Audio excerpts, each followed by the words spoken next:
In this video, we are going to see that if we want to turn off the location completely on Google Chrome, here's what you can do. First of all, on the right hand side, we can see these three dots. Just click on that and click on settings right at the bottom. And then we want to go to privacy and security right here.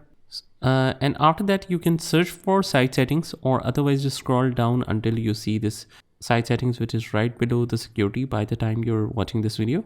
So obviously these options might change a little bit, and just go to this section where it says permission. Just go ahead and click on the location, and it is by default set to site can ask for your location, and you have the choice to either accept or reject it. But if you just don't want the sites to see your location, you can just turn this off completely, and that's how it is done. To save these changes, you just go back to the previous option, but make sure that you come to the same area again to make sure everything is saved, and that's pretty much it.